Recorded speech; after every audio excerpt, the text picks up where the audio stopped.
I'm told redwood's a bit marginal in this. And just another question, part of that. So my question would be, what's the likelihood of wanting to make a plantation as such where there's access other than trails and mountain bike trails to that land in the future? That's what I'm sort of coming from. Well, this what's the likelihood of us wanting to make it at grassed areas or whatever? This is an opportunity to do something really special if council wants to. There's about 10 hectares of land that's currently under trees, and that's not including the gullies. We could do an arboretum, we could do some sort of sponsored memorial planting. We could have nut crops, olives. Possibilities are endless, really, and this is the opportunity to actually consider some of those possibilities. Dylan. Sorry, Mr. Tahoe. Just to lend in, and that's a discussion around the Otumaheka Valley, and that is the hot water spring is one of the considerable springs for the hot water that flows straight in, and we've been doing some work through Ian's team and working alongside Doc and EW around the hot water beach, the hot water spring at the bottom.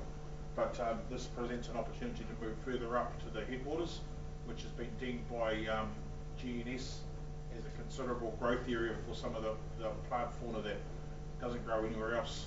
So I mean there are opportunities like what Alison was talking about for that as well.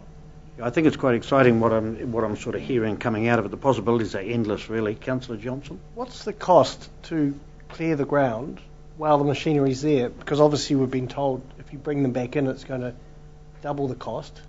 And if we don't decide to plant, but we clear, and even if we put it back into rotational crop, it's got nice ground, but it just solves, to me, it could solve the problem of clearing the dead wood and de-stumping, and then we can sit back and make a decision what goes in, but we don't have to bring the most expensive component back, which is the machinery. The cost of bringing the machinery into the site is $2,200 a time. At this stage, we don't have a cost. We don't have a price for de-stumping and grassing. That's one of the unknowns. As long as the timber's all over the ground, it's probably going to be easier to put a price on it once the timber's gone and we can see what we're left with. So it's a bit of a guessing game, really, as to what it would cost to actually get the stumps out of the ground and put the whole thing back into grass. Figures that I've been given for the forestry blocks out at Broadlands that they're putting back into pasture for doing the stumping there, you're looking at about $10,000 a hectare. That's the figures that I'll be given for that. It's actually not bad. So how many hectares are we working? 10 hectares. 100,000. Councillor Henderson, you have your hand up? I'd just offer the following suggestions. Remove the pines because they're dangerous. I think obviously we've got to remove those. Leave the redwoods, as it doesn't seem to be any cost and value in harvesting, and there'll be a cost. Blackwood. Replant, that's part of replant. That's one of the options. Sorry, Tasmanian hardwoods, I meant, yep. Replant the logged areas with permanence, okay, because I think the business of being in forestry is clearly not what we're in. And set up a subcommittee to look at what happens with the park for the future, because there is a great opportunity here with that area to look at a development plan for the whole thing. And part of that would require looking at what sort of trees, what areas get stumped, what sort of recreational uses there might be, and that would allow you to make decisions too without having to bring everything back to full council and that sort of thing. As Gareth was saying, move a bit quicker on your feet, sort of thing. So that would be my 4 recommendations anyway. I haven't actually been through the various options yet. Would you like me to do that before we move on? No, I might have a resolve here, but we had it, but it's getting changed on me. But if you just give me 2 ticks, or give Anne 2 ticks. Ms McLeod, sorry, it's formal today. Council meeting. Councillor Johnson, please take up some time. What I gather is, if we take the trees out, because that's a given, it's going to cost us $2,200 in the future if we decide to go back in to re-stump. Plus whatever. Just for getting the machinery. Yeah. So the worst case scenario is potentially 10,000 a hectare. We don't know that cost yet. No, we don't know that. But it's an extra 2 if we decide just to take the trees out for safety reasons and then make a decision. Look, what we've been told is it could be more than that, because it's while they're in there they'll be doing they've got their machine and they do it all at the same time. So that 10k may decrease. The other thing is that too, the cost is where the machinery is at the moment. It's quite local to us. Yep. Is that being a bit restrictive? If they're working further away, obviously the cost escalates. Okay, well I'll try it. Okay, Ms McLeod and Garrison and team here have got a suggestion here, and the suggested resolution on page 5 in your agenda, that first paragraph they're saying stays, and that I'll read it, says that the staff are authorised to commence harvest and recovery of timber at Owen Delaney Park in order to mitigate safety hazards and clear the woodlot areas for replanting or regrassing. And there's a full stop. And then it carries on, it carries on, no full stop. It carries on, it would say, pending the advice of a working group comprised of councillors ABC and Alison Rawley, Special Projects Officer, and Gareth Green, Group Manager, Operational Services, and providing the cost of all the replanting or regrassing is no more than the income from the harvest. So if you wanted to point some councillors and those people, would you accept that? Councillor Downett? What's because Taupo Sub-Union owns some of that forestry, what's happening with that? Yeah, they get some money. They get some money from this, I think. That's debatable as well. The price that's been given for the value of their trees is less than $2,500. How many? $2,500 in total. Yeah. rather Although restrictive. it's probably closer to 5 if you take into account that if we harvest theirs along with ours, then the machinery is already on site, so you don't have to bring the machinery in. So it could be as much as $5,000. But this paper here, supplementary information, says the estimated net return from trees planted by the Taupo District Council is around $24,085. That's ours. So there's two parts of trees. This is our $25,000. So that's our 25. Yeah. So this here says that sub-union. they've got $25,000 after removing the trees. No. We've had to remove them anyway. Not the sub-union. So that's net cost, net income after the cost of harvesting. Is TDC is the 25,000 for our trees. The sub-union trees is around the $2,000 to $5,000. I'm not talking about sub-units. That's what we were talking about here. Yeah, okay, but this is our resolution and our money. Yep. So this resolution allows them to have $25,000 estimated to play with. Yes. Right. Yeah, but it's the Taupo Sub-Union, whether it's debatable or not, are they being consulted in this process as well? Because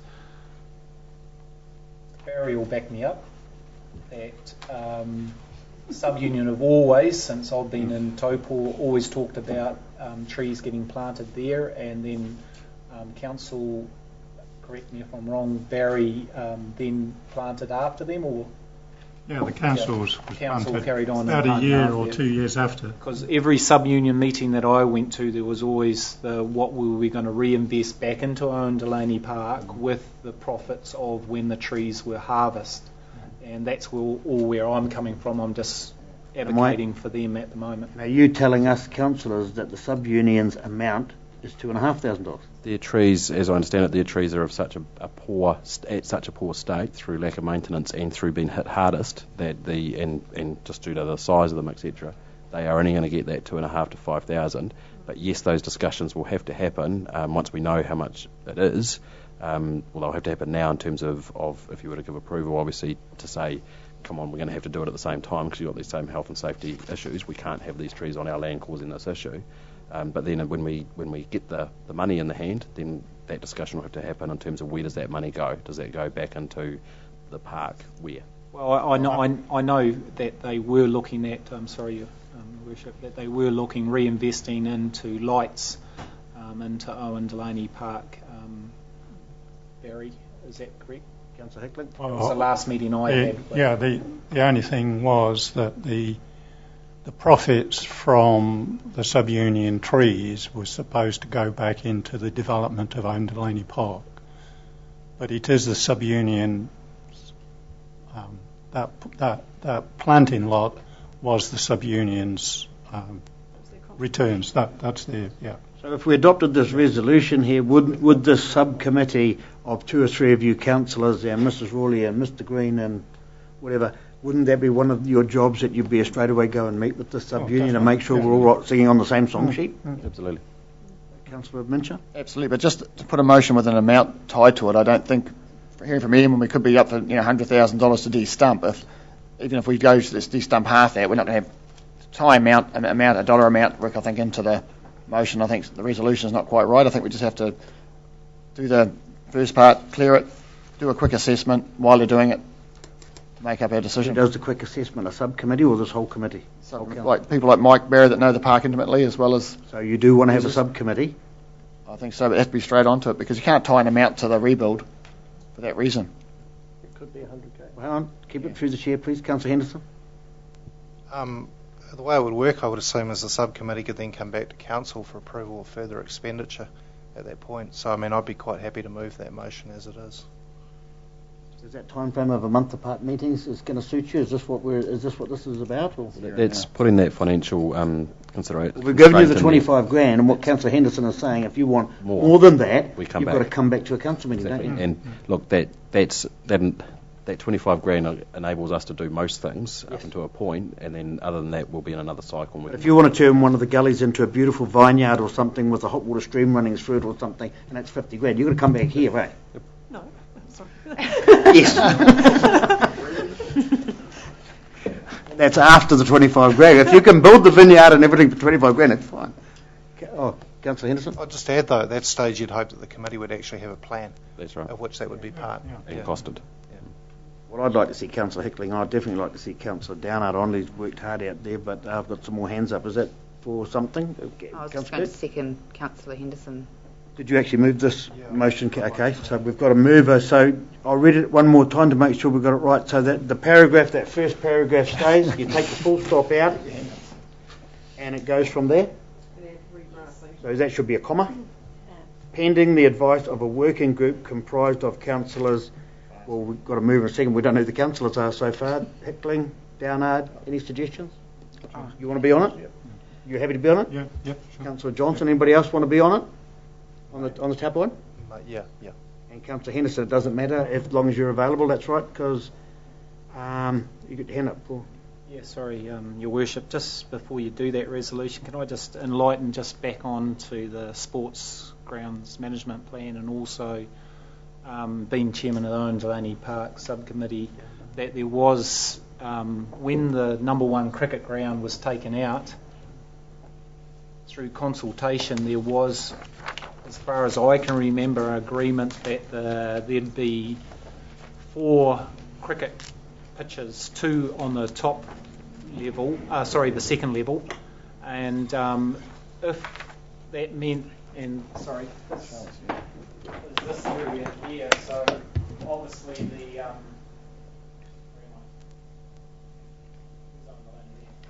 so it's this area down here. I'm just wondering why those machineries in it, if they can move some of the land over there to create that second. But what happens is with Cricket New Zealand, they can only bring 4-team tournaments to Taupo, where they used to bring 8 teams, having the number 1 cricket ground, and they're asking now that there's 2 pitches there, but they're too close together to have tournaments. They overlap by a certain amount, and they'd like a little bit of area cleared here. I think it's about 20 metres, so that they can hold 8-team cricket tournaments there. That would be the only thing that I'd like with those. Well, Ms McLeod's just saying that the working group can look at that, just bring a recommendation back to council, and it'll become a resolution. Yeah, but not even have to do that, Mr Mayor. It might be something that we can just do through. That's what I mean, operational because budget whilst you're in there, Yep. you know, I'd like. So it just gives comfort to Councillor Downard that what he's raised, it can be dealt with by that subcommittee. Yeah, Cool. absolutely. Because that was one of the things that was, I felt as though that I've let down cricket locally, that there wasn't that done up on the number 2 grounds to felicitate, and I've spoken to New Zealand Cricket, they'd said they'd quite welcome bring back the 8 teams here, which create a lot of economy. This resolution's adopted, I'm assured by Ms McLeod, etc. here, that the ball will be in your court as to what you do with that. So, going back pending the advice of a working group comprised of Councillors Downard, Hickling, Johnston, Henderson, and Council staff Ms Rawley and Mr Green, and providing the cost of the replanting or regrassing is no more than the income from the harvest. And it should be minuted that the harvest is predicted to be approximately 25,000 K. Now, we had a mover, which was Councillor Henderson. I think I had a second, it was Councillor Kirk. All those in favour? Aye, carried.